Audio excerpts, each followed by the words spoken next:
on s'est dit qu'on pourrait essayer aussi de lui prendre un doudou. Donc on a pris juste une petite chiffonnette et on a mis notre odeur dessus, on a passé sur nous et ensuite on l'a donnée à l'éleveuse pour qu'elle la mette dans la couche de la chienne. Et à chaque fois qu'on allait la voir, on faisait pareil. Et on pense que du coup, elle nous a aimés tout de suite. En tout cas, elle nous a repérés tout de suite parce que, comme tout le monde le sait, le chien a un odorat extraordinaire.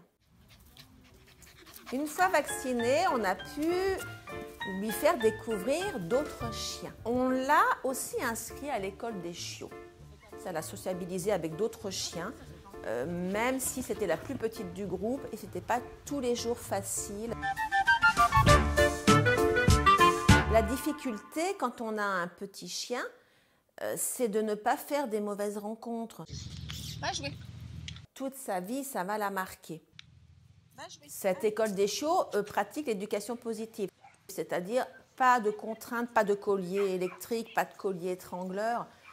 On essaye d'obtenir des résultats avec des friandises. Ça a été très très très formateur et d'ailleurs on continue d'y aller.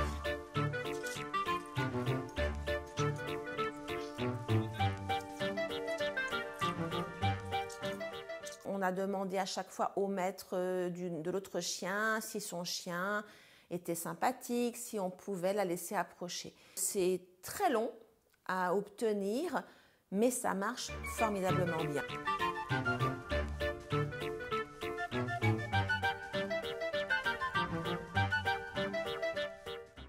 On établit entre le chien et son maître en fait une confiance absolue. Et ce qui vaut aussi pour le rappel, quand on lâche son chien, on l'appelle, elle a une friandise, enfin je parle de ma chienne, hein, là, et bien sûr elle revient tout de suite.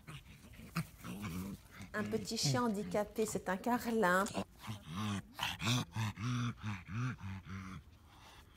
Loulou est très nerveuse, comme tous les chats de Bruxelles, et très agitée, enfin en tout cas quand elle était un peu plus petite. Je dois reconnaître qu'avec ce petit chien handicapé, elle a tout de suite été très douce.